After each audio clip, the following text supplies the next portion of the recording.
नमस्कार, मैं हूं आलोक मेहता। कल, आज और कल इस कार्यक्रम में आपका स्वागत है। और जब कल की बात करें तो 175 साल की बात करें या ये कहें कि हम इधर जाएं या उधर जाएं, क्योंकि विश्व की राजनीति और भारत की राजनीति को अंदर से बाहर से लगातार 75 साल से समझने वाले, आज़ादी के 75 साल, और जो सिंहासन पर भी रहे और चुनावी मैदान में भी रहे, ऐसे हमारे साथ अतिथि हैं। जाने माने उनका और अधिक परिचय हमारी बातचीत से ही मिलेगा, जो मंत्री भी रहे और राजदूत भी रहे, ऐसे और संस्कृत के और संगीत के विशेषज्ञ, इसको कह सकते हैं विद्वान, उनके हमारे साथ हैं डॉक्टर कर्ण सिंह। डॉक्टर साहब, आपका बहुत बहुत स्वागत है। और चूंकि आज हम इस समय बात कर रहे हैं जिस समय कल, चूंकि वैसे तो यही है कि आपने सिंहासन की राजनीति, विश्व की राजनीति देखी, समझी। फ्रांस में आपका जन्म हुआ, मैंने एक संयोग कहना चाहिए, विश्व राजनीति इसलिए कह सकते हैं कि जन्म से ही आप विश्व राजनीति में आ गए। और जम्मू कश्मीर के राज परिवार के होने के नाते, जबकि आपने गद्दी के बजाय राजनीति को, उस सक्रिय राजनीति को भी अपना श्रेय माना। लोकतंत्र में ये भी एक बड़ी ताकत है आज़ादी के बाद। तो आज जिस तरह की स्थिति है, खास करके दुनिया फिर से खेमों में बढ़ रहा है कि भाई रूस की तरफ हैं, चीन की तरफ हैं या अमेरिका की तरफ हैं, और आप अमेरिका में राजदूत रहे राजनीति के अलावा। तो इस दृष्टि से जो दो खेमों में दुनिया बढ़ती है, पहले शीत युद्ध भी देखा गया, आप इसको किस रूप में देख रहे हैं? जिस तरह से अमेरिका ने बाकायदा अपना हाथ रखा, लेकिन रूस ने बाकायदा हमला कर दिया और ऐसी स्थिति पैदा हो गई जो बड़ी पूरे देश, विश्व में महायुद्ध जैसी स्थिति पैदा हो गई। बहुत भयंकर परिस्थिति है आलोक जी। इसमें दो बातें हैं। एक तो जो यूक्रेन में हो रहा है वो मुझे लगता है बहुत ही दुखद है, क्योंकि बहुत नरसंहार होने वाला है वहाँ, तबाही बर्बादी होने वाली। और वो अगर कोई राजनीति ठीक जन से चलती तो शायद ऐसी परिस्थिति होनी नहीं चाहिए थी। अगर रूस इस बात के ऊपर चिंतित था कि यूक्रेन नेटो में जाएगा तो नेटो की फौजें सब मेरे बॉर्डर तक आ जाएंगी, तो जैसे ऑस्ट्रिया का आपको याद होगा कि द्वितीय महायुद्ध के बाद ऑस्ट्रिया का बड़ा चला था, अंत में ये हुआ कि ये न्यूट्रल रहेगा और दोनों साइड्स ने गारंटी कर दी। उसी तरीके का कोई निकल सकता था यूक्रेन के बारे में कि न्यूट्रल रहे, लेकिन वो किसी ने किया नहीं। और नेटो आता रहा, बिल्कुल उनके दरवाजे पे आता रहा, और ये चिल्लाते रहे कि भाई हमारी ये सिक्योरिटी कंसर्न्स हैं, तो किसी ने उनको गंभीरता से लिया नहीं। लेकिन जो अमेरिका, चूंकि आप वहाँ, आपने तो उनके नेताओं के साथ परिचय रहा, अमेरिका का क्या रोल पहले रहा और आज कैसा रहा? अमेरिका तो एक अपने ही क्लास का देश है ना जी। वो हर एक स्थान में अपना चाहता है, लेकिन अंततः गतवा देखिए, अफगानिस्तान में 10 साल रहे, इतना करोड़ों अरबों रुपए खर्च दिया, अंत में भागे आधी रात। वियतनाम में कितना लड़े, कितना मरवाया लोगों को, ये वो, अंत में हेलीकॉप्टर से चढ़ के, आपको याद है, आधी रात निकल गए। कोई यानी उनका कोई दूरगामी नहीं होता, वो तो केवल चाहते हैं कि हमारे यहाँ बनते रहे। ये तरीका नहीं है। अमेरिका बहुत बड़ा देश है और बड़ा महत्वपूर्ण देश है। मैं तो वहाँ राजदूत भी रहा हूँ, वैसे भी 3-4 बार मैं गया हूँ अमेरिका, बहुत मेरी अच्छी जानकारी है, और एक महान देश है। मैंने वो कठपुतली वो भी चाहते हैं और रूस भी कठपुतली चाहता है। आजकल कोई कठपुतली बनने को तैयार नहीं है, और रूस जो था बैठा हुआ था भला चंगा। अब ये नेटो आता रहा।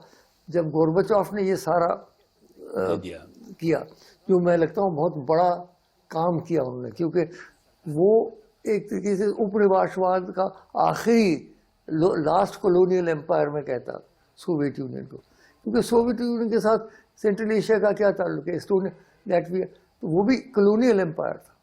क्योंकि कॉलोनीज उनके बिल्कुल नज़दीक थे, इसलिए हम कहते नहीं हैं, सिर्फ वो दूर दराज वाले समझते हैं। वो कॉलोनियल एम्पायर की जो पीसफुल डिसोल्यूशन हुआ, बिना युद्ध के हुआ, उसका सेहरा जाता है गोर्बाचोव को। लेकिन उसको मान नहीं रहे ना, उसको अब मानने को तैयार नहीं। चाहे गोर्बाचोव को कितने ही खराब लोग गए होंगे अब, लेकिन गोर्बाचोव ने बहुत बड़ा कार्य किया उस समय। अगर उस समय वो टैंक्स भेज देते तो फिर से युद्ध छिड़ा नहीं, मैं छोड़ दिया। अंडरस्टैंडिंग ये थी, अब तो ये कहते हैं कोई थी नहीं अंडरस्टैंडिंग, लेकिन पब्लिक ये समझती थी कि भाई ठीक है, नेटो जहाँ तक है वहीं तक रहे। अब उन्होंने जब उस वक्त से जितने देश थे, सबको ले लिया। पोलैंड है, रोमेनिया है, हंगरी है, एस्टोनिया है, लैटविया, लिथुएनिया है, और ये सारे देश करके ले आगे। अब है गया यूक्रेन। अब यूक्रेन तो बिल्कुल ही उनके दरवाजे पे। तो जब वो चिल्लाते रहे हमारे सिक्योरिटी कंसर्न्स, तो नोबडी टुक देम सीरियसली। और वो देखिए कैसी भयंकर बात होगी। लेकिन इसमें हमारा जो, क्योंकि मैंने कहा ना, हम अमेरिका से भी हमारे संबंध आपके समय से भी अच्छे भी हुए, एक डिक्सन का पीरियड छोड़ दें, लेकिन एक तरफ अभी समय माना जा रहा है कि हम रूस के साथ हमने संयुक्त राष्ट्र में भी जो एक थोड़ा सा तटस्थ भाव रखा, इस नीति को आप किस रूप में देखते हैं? हमने गलत कर रहे हैं हम, या हम सही कर रहे हैं? मुझे लगता है आलोक जी कि हम सही ही कर रहे हैं, इसलिए कि हम अगर को मध्यस्थता करनी होगी तो कम से कम कुछ तो ऐसे भी देश होने चाहिए जो मध्य में है। मैं तो समझता हूँ कि जब हमने ये कहा तो साथ मोदी जी ये कह देते, आप आके दिल्ली में मिलिए दोनों, वी ऑफर यू वेन्यू। मैंने संयुक्त राष्ट्र में भी एक तरह से बड़ी भूमिका भारत की हो सकती है। अच्छा आइए ना, हम आप दोनों जरिए आइए, रूस और यूक्रेन आइए, दिल्ली में आइए। आते नहीं आते बात और थी, लेकिन कहने की एक बात हो सकती थी। लेकिन फिर भी इसका मतलब है कि जो भारत सरकार ने, मैंने प्रधानमंत्री नरेंद्र मोदी जो फैसला किया वो सही है, रूस के मैंने तटस्थ रखना अपने को। तटस्थ फिलहाल तो तटस्थ रखना पड़ेगा, हालांकि हमें पसंद आ नहीं रही, युद्ध नहीं पसंद, युद्ध की बात आ नहीं रही। और कीव के ऊपर वो जो सारा अपना बोझ जो डाल रहे हैं, जैसे अमेरिका मेक्सिको के ऊपर हमला करे और सारा अमेरिकन आर्मी वहाँ भेज दे, तो वैसे ये जो कर रहे हैं वो है तो बड़ा दुखद। और उसके अलावा हमारे 3-4-5 हज़ार तो भारतीय हैं वहाँ, यानी एक तो वो विद्यार्थी के अलावा और लोग, तो उनका क्या होगा। इसलिए फिलहाल तो थोड़ा सा यही रखना पड़ेगा। लेकिन ये आपका अच्छा सुझाव है कि नरेंद्र मोदी पहल करेगा, वी आर रेडी टू, वो जैसे कहते हैं ना, हम we are ready to mediate between India and Pakistan, हम कहें we are ready to mediate between Ukraine and Russia. अब इससे जुड़ा हुआ दूसरा मुद्दा सबसे गंभीर है, जो कश्मीर। चूंकि हम, आपके परिवार का जो कश्मीर कहाँ से कहाँ था, उसको तो हम क्या कहें, मतलब जो भारत का आज भी कश्मीर है, उसमें जम्मू कश्मीर का भी 370 खत्म हो गया। वो भी बहुत समय से डिमांड थी कि भारत का पूरा अभिन्न अंग है, जम्मू को भी वो मिले। लेकिन अब कश्मीर को लेकर के क्या ऐसी नीति हो जिससे जम्मू कश्मीर का जो एक वो स्वरूप है, और वैसे तो ये कहा जाता है कि जो पाकिस्तान ने कब्जा किया वो भी हम उसको ले सके। देखिए, जम्मू कश्मीर राज्य बिल्कुल ठीक है, कश्मीर नहीं है, जम्मू कश्मीर है। जम्मू कश्मीर राज्य हमारे पूर्वजों ने बनाया था, ये अंग्रेजों के समय सबसे बड़ा राज्य था। जो राजा महाराजाओं के क्षेत्र जो थे, सबसे बड़ा राज्य हमारा था। 84,000 मुरब्बा मील था, जिसमें गिलगित और लद्दाख डोगरा फौज ने जो फतेह की, तो भारत की सरहदों में हमने बढ़ाया। बाकी बहुत बड़े बड़े योद्धा रहे, राणा महाराणा प्रताप रहे, छत्रपति शिवाजी महाराज रहे, बहुत लड़े, लेकिन वो अपने देश के अंदर लड़े। डोगरास ही हैं जिन्होंने अपनी सरहद जो भारतवर्ष की है, रूस और चीन तक पहुंचाई। तो वो रियासत 1947 में आधी तो चली गई, तो गिलगित बल्तिस्तान और ये इस तरफ पीओजे के 62 की लड़ाई के बाद ये अक्सर चीन वगैरह लद्दाख वाला एरिया ये भी गया। तो अब हमारे पास रह गया था लद्दाख, कश्मीर और जम्मू, 3 खित्ते।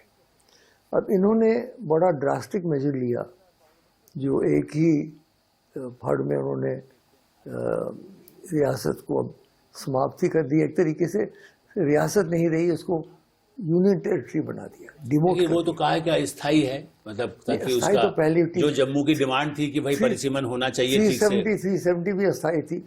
ये तो अस्थाई तो खैर कह रहे हैं कि अब जब होगा सो होगा, खैर वो बात लोगों ने पसंद नहीं की। अब जहाँ तक ये सवाल रहा, लद्दाख तो ठीक है, अच्छा हो गया। कश्मीर और जम्मू में जो लोग, इन्होंने कहा कि भाई हमारे आने से बड़ा लाभ होगा, बड़ी तरक्की होगी वगैरह, उसका अभी तक कोई प्रमाण नहीं निकल रहा है। लोग कुछ समय कहते हैं कि समय चाहिए, मानता हूँ कि डेवलपमेंट ऐसे नहीं होती, लेकिन एक ये बात हो गई है कि जो एडमिनिस्ट्रेशन है ना जी, वो प्रमुख व्यक्ति जो है सब बाहर से आ गए। वो ना भाषा आती है वहाँ की, और ना उनको वहाँ की जो सभ्यता या वहाँ की जो मूल विचार है वो भी नहीं आती। बहुत अच्छे IAS ऑफिसर्स हैं, बिहार के हैं, यूपी इत्यादि के हैं, लेकिन वो स्थानीय समस्याएं नहीं लोकल सारे ही बदल दिए। जितने डिप्टी कमिश्नर हैं सभी बाहर से हैं।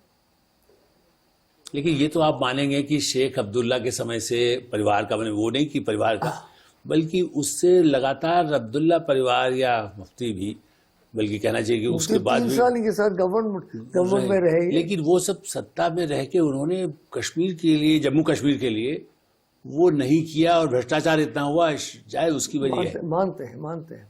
अब क्योंकि शेख अब्दुल्ला तो पिताजी के लिए, मतलब हरि सिंह जी के लिए, महाराजा हरि सिंह जी के लिए, हम तो मेरी उन्हीं के सताए हुए मतलब थे। किताबें पढ़ी है मेरी, सब लिखा हुआ है मैंने अपनी आत्मकथा में लिखा हुआ है। लेकिन मैं ये कह रहा हूँ कि जब ये हुआ तो कश्मीर में तो खैर बहुत विरोधात्मक विचार हुए। वो तो बहुत ही अपने आप को दुखी मानने लगे और त्रस्त मानने लगे। देखो हमको कहते थे आप तो वो है, छोटा हो गया, आप तो माथा हैं, और आप तो वो है, और माथा छोड़ के अब हम पंजाब और हरियाणा से भी डाउन हो गए, अब स्टेट भी नहीं रहे। और जम्मू वालों ने पहले तो बड़ी खुशियां मनाई, लेकिन अब वो भी थोड़ी बहुत इसमें देख रहे हैं कि भाई क्या हो रहा है। तो जो सामीप्य होना चाहिए पब्लिक के साथ, देखिए आलोक जी ऐसा है, मैं तो साइयों में इसमें मैंने देखा, आप प्रशासन के माध्यम से कितना भी काम करें, लोगों का सामीप्य केवल राजनीति से ही होता है। आप तो चुनाव लड़े हैं, मैं लड़ा हूँ, 5-6 चुनाव, 4-6 चुनाव लड़ा हूँ, 4 चुनाव जीता हूँ। तो जब तक MLA MP नहीं होंगे तब तक लोगों के साथ कैसे बनेगा संबंध? अब लोग कहाँ जाएं इस समय? वो ठीक, वो बिल्कुल आप, लेकिन ये जो बात है कि पाकिस्तान अधिकृत, जो एक बीजेपी जनसंघ तो यही कहता था ना, या बल्कि हमारे वैदिक जी जैसे लोग तो कहते हैं भाई जाओ उसको छीन के ले आओ सेना के बल पर। क्या कश्मीर वैसा उस तरह से लाया जा सकता है? व्यवहारिक चीज देखनी पड़ेगी। एक तरफ से तो चीन से हमला करना पड़ेगा अक्सर चीज लेने के लिए, और एक तरफ से इनको हमला करना पड़ेगा गिलगित बल्तिस्तान लेने के लिए। क्या दोनों देशों से अब हमला करना है हमने क्या इस वक्त, कि देश की तरक्की देखनी है? तो वैसे थियोरेटिकली तो ठीक है, हम कहते हैं कि भाई मेरे राज्य था, मेरे पिताजी का राज्य था, मैं भी महाराजा रहा, मेरा राज्य था, लेकिन व्यवहारिक रूप से देखा जाए तो वो कोई संभावना मुझे लगती नहीं। लेकिन फिर ये बताएं कि जो आतंकवाद है उसी रास्ते से ही तो सबसे ज्यादा पूरे भारत को तबाही, पाकिस्तान, अच्छा उसको चीन भी सहायता करता, बल्कि अमेरिका भी करता रहा। वो अफगानिस्तान को भी अभी हथियार छोड़ के गया है तालिबान के लिए। आतंकवाद तो अब लोकली भी बहुत बड़ा है। अब जो वहाँ से लोग इन्फिल्ट्रेट करते थे जम्मू कश्मीर में, वो तो अब कम हो गया है। अब अधिकतर स्थानीय लोग उभर रहे हैं।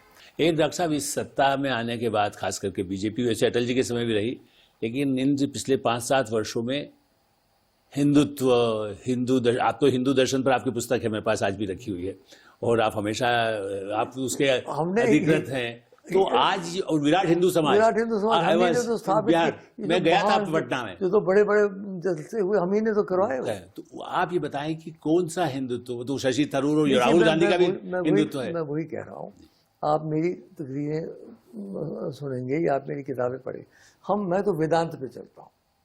वेदांत में संकुचित विचारधारा का कोई स्थान नहीं। आनो भद्रा के तो वो अंतु विश्वता, जहाँ से अच्छे विचार आए हों। एकम सत विप्रहा बहुधा वदंती, सच्चाई एक है, उसे अभिव्यक्त करने के अलग अलग मार्ग हैं। ये एक विशाल दृष्टि जो वेदांत की होती है, ये मुझे लगता है हिंदू धर्म का एक बड़ा प्रमुख और महत्वपूर्ण एक। अब राजनीति में ले आया गया, राजनीति में आए ठीक है, मैं मानता हूँ कि हिंदुइज्म को जितना देना चाहिए था उससे शायद थोड़ा कम ही दिया गया, क्योंकि जवाहरलाल जी तो मेरे तो गुरु रहे, लेकिन वो एग्नोस्टिक थे, वो प्रैक्टिसिंग हिंदू नहीं थे। और जो लेफ्टिस्ट हिस्टोरियन वगैरह थे, उन सब ने हिंदू का जो किया हो सबको डाउन करते रहे, और उनको तो वो अब इम्बैलेंस हो गया था, इसमें कोई शक नहीं। लेकिन अब दूसरी ओर भी नहीं हमने इम्बैलेंस करना। जो हमने बात करनी चाहिए बढ़िया ढंग की करनी है। देखिए, मैं तो मुस्लिम मेजॉरिटी स्टेट से आता हूँ। बचपन में हम जहाँ अपने मंदिरों में जाते थे, चिराग शरीफ में भी जाते थे, हम जहाँ खीर भवानी जाते थे, वहाँ मखदूम साहब में भी जाते थे। हम तो पले हैं इस सूफी ट्रेडिशन में। दुर्भाग्य से कश्मीर में इस सूफी ट्रेडिशन को ख़त्म करने की कोशिश की ये जो आतंकवादी या अतिवादी है। तो हमें इसमें बड़ा सोच समझ के चलना चाहिए। बड़ी करोड़ों की आबादी है मुसलमानों की इस देश में। तो ठीक है, जो कहीं ज्यादती हो रही हो या कुछ जो उनके गलत काम हो तो उनको दबाना चाहिए, लेकिन ये हम चल के लें कि सारे के सारे ये जो हमारे विरुद्ध है, ऐसी बात नहीं। नहीं, लेकिन ये दूसरी बात कहते हैं। संघ के कई नेता, मैंने भागवत भी और उसके पहले भी रज्जू भैया थे, प्रोफेसर राजन सिंह, वो तो कहते थे कि हम तो सभी को 3% को छोड़ के जो यहाँ पैदा हुआ वो सब हिंदू ही है। आप इस दृष्टि को, क्योंकि जम्मू कश्मीर अपना उदाहरण हो सकता है कि जो कुछ थे वो सब डोगरा।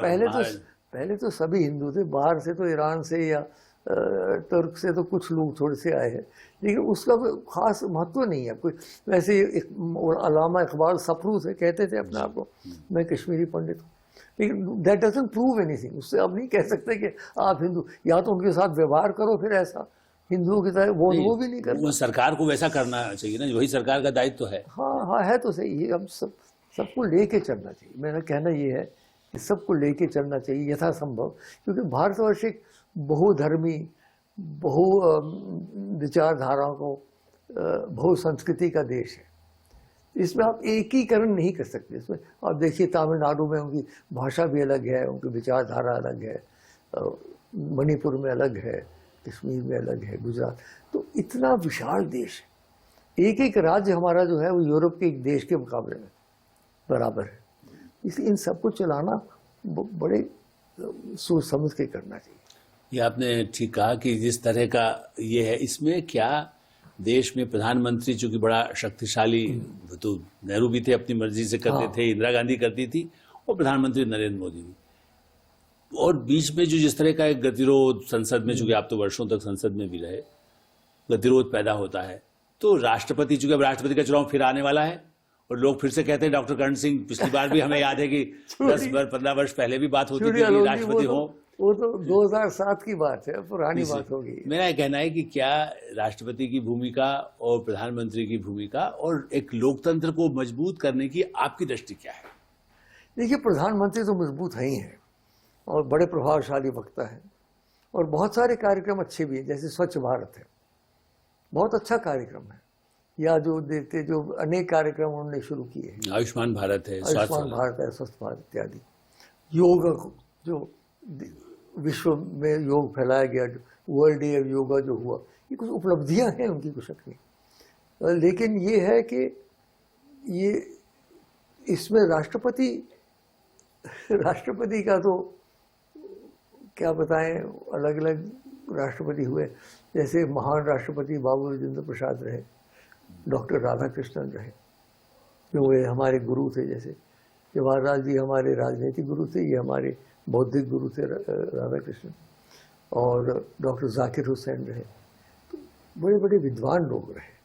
तो लोकतंत्र में जो भूमिका है, कई बार ये कहा जाता है कि हमारे यहाँ या तो वैसा ही प्रेसिडेंशियल सिस्टम हो जाए, या लोकतंत्र में ऐसा नहीं है कि वो उसके पास अधिकार तो है, वो तो जेल सिंह तो डिसमिस करने को तैयार थे राजीव गांधी। अधिकार थे, हाँ, थियोरेटिकल अधिकार है कि वास्तविकता में उनके अधिकार बहुत सीमित हैं। वही जब चुनाव के बाद सरकार कौन सी बनेगी, किसको बुलाना चाहिए, वो समय, उस समय केवल उनका अधिकार चलता। अब आजकल चर्चा है कि भाई बीच में चूंकि गुलाम नबी आजाद का रुख देख करके कि वो उपराष्ट्रपति हो जाए, तो जम्मू कश्मीर से कोई हुआ नहीं है। तो ये सही है, जम्मू कश्मीर से न राष्ट्रपति या उपराष्ट्रपति भी कोई नहीं हुआ। आपको क्या लगता है क्या होना चाहिए? गुलाम नबी मेरे बड़े पुराने साथी रहे, मेरे, आपने तो बनवाया उनको, शुरू किया। तो अगर वो उपराष्ट्रपति बन जाए तो मुझे बड़ी प्रसन्नता होगी। नहीं, हम कह रहे राष्ट्रपति पद पर ऐसा व्यक्ति कश्मीर का हो, ये लोग जो कल्पना करते हैं। अब राष्ट्रपति पद तो आप खुद ही समझिए, आप जैसे व्यक्ति क्यों नहीं हो सकते? कोई उम्र बाधा होती है? वैसे महातीर मोहम्मद तो 92 वर्ष में प्रधानमंत्री बने थे मलेशिया में। नहीं, लेकिन वो आलोक जी वो 2007 की बात हो गई, अभी व्यवहारिक बात नहीं बनती। लेकिन लोकतंत्र में, चलिए आप उस पर चूंकि ज़्यादा टिप्पणी नहीं करेंगे, स्वाभाविक है, लेकिन ये जो परिवेश हो गया, हंगामा, तोड़फोड़, बहुत दुर्भाग्य इसका और अपराधियों का भी संसद या विधानसभा में आना, आपको क्या उपाय लगता है? क्योंकि आप तो चुनाव लड़े, आप तो अटल जी के खिलाफ भी चुनाव लड़े, जम्मू कश्मीर में तो लड़ते ही रहे मतलब हिसाब से, उस दृष्टि से क्या उपाय है? मतलब पहले से बढ़ रहा है रूप ये। उपाय ये है कि इलेक्शन कमीशन को और कड़ा होना पड़ेगा, कोई ऐसे कानून बनाने पड़ेंगे कि जो लोग क्रिमिनल वाकई जिसके केसेस हैं वो उनको वर्जित किया जाए, कुछ बदलना पड़ेगा कुछ, क्योंकि जिस तरीके से ढंग चल रहा है, आप ठीक कह रहे हैं, अगर क्रिमिनल्स बढ़ते जाएं हमारे लेजिस्लेचर्स में तो क्या असर होगा देश का? तो वाकई तो संसद में पास हो सकता है। चुनाव आयोग तो कहता है जिनको चार्जशीट हो गई वो सिफारिश की हुई है, जो तो उसके बारे में सोचना चाहिए गंभीरता से। इसमें वो बनाए, कम से कम चार्जशीट वाला तो हट जाए, वो बनाए अपना, वो सिलेक्ट कमेटी बनाए दोनों हाउसेस की, इसके बाद गंभीर से सोचा जाए। देखिए जल्दबाजी में कोई चीज़ करना ठीक नहीं है। अब जैसे ये फार्म लॉज थे, अगर ये सिलेक्ट कमेटी को जाते तो वहाँ से निकलते तो कोई ऐसी बात नहीं होनी थी। वो ऑर्डिनेंस करके एकदम लग गए तो वो उससे जो विचारधारा सिलेक्ट कमेटी कर सकती है, मेरा अनुभव है कि काम जो होता है पार्लियामेंट में सिलेक्ट कमेटीज में होता है। लेकिन आप किस रूप में देखते हैं भारत को भविष्य? चूंकि हम कहते हैं कि कल, आज और कल जो हमारे कार्यक्रम का भी नाम है, आप कितना आशावादी है, विश्वास कैसे? क्योंकि अब एक तरह से जो आपने बनाया 75 साल में, कहना चाहिए भारत सबने, जिसको आज वो आगे आने वाले शताब्दी में ऐसा है कि कभी हम सुपर पावर हो रहे हैं। अगर आप एक दृष्टि से देखें तो निराशा होती है, लेकिन अगर आप देखें युवा पीढ़ी को, युवा पीढ़ी में आलोक जी इतनी ऊर्जा है आजकल और इतनी क्षमता है कार्य करने की, तो नई पीढ़ी जो उभर रही है, मुझे लगता है कि उसमें उसी में आशा है हमारी। हमने तो अपनी ओर से जो करना तो किया, लेकिन भारतवर्ष में कुछ है। अल्लामा इकबाल कहता है, यूनान मिस्र रूमी सब मिट गए जहाँ से, बाकी है लेकिन नामो निशान हमारा, कुछ बात है कि हस्ती मिटती नहीं हमारी, सदियों रहा है दुश्मन दौरे ज़मां हमारा। उन्होंने किसी और संदर्भ में कहा, लेकिन भारतवर्ष को ये बात है, सदियों क्या क्या हमने झेलना पड़ा भारतवर्ष को पिछले 1000 वर्ष में, लेकिन अब भी डटा हुआ है और डटा रहेगा। अब सुपर पावर की परिभाषा क्या है वो दूसरी बात है, हमें अपने सुदृढ़ करना चाहिए और गरीबी दूर करनी। जब तक हमारे देश में लोग करोड़ों ऐसे व्यक्ति हैं जिनको एक बार रोटी पूरी नहीं मिलती, जो सर्दी में ठिठुरते हैं, जो गर्मी में तरसते हैं, जो बरसात में भीगते हैं, जब तक करोड़ों ऐसे लोग हैं, कब तक हम, कैसे हम अपने आप को ग्रेट पावर कह सकते? ये तो खैर भारत की संस्कृति और भारत की राजनीति पर आपका अधिकार है। तो अंत में मैं आपसे, चूंकि आपका एक सबसे बड़ा गुण है संस्कृति के साथ संगीत का, कुछ 2 पंक्तियां आप हमारे, चूंकि करोड़ों आपको चाहने वाले नई पीढ़ी को पता हो कि संगीत की साधना बचपन से करने वाले 90 वर्ष के डॉक्टर कर्ण सिंह आज भी संगीत की साधना करते हैं। संगीत की साधना जो आपके कुछ 2 पंक्तियां जो आपको प्रिय हो, डोगरी में हो, हिंदी में हो, संस्कृत में हो, जी जो चाहें आप।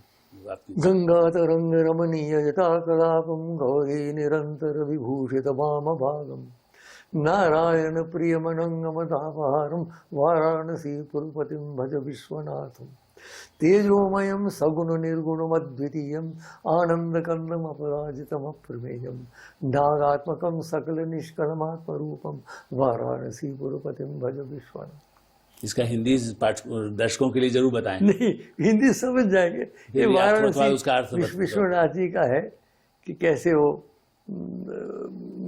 वहाँ है और क्या क्या उनका रूप है, वो समझ काशी विश्वनाथ। चूंकि आप शिव भक्त हैं, चलिए तो बहुत हमारी शुभकामनाएं हैं। बस आपकी इस डॉक्टर कर्ण सिंह जो है वो आशावादी हैं, खास करके नई पीढ़ी को लेकर। भारत महाशक्ति कहें न कहें, लेकिन भारत का भविष्य उज्जवल है। राजनीति देखी है, भारतीय राजनीति देखी है, विश्व राजनीति देखी है। ऐसे डॉक्टर कर्ण सिंह, उनके विचारों से आपको भी उसका लाभ मिले और आप इस कार्यक्रम के बारे में जो अपनी राय हो अवश्य भेजें इंडिया न्यूज़ के लिए। बहुत बहुत धन्यवाद डॉक्टर साहब, बहुत धन्यवाद, बहुत नमस्कार। बड़ा अच्छा लगा।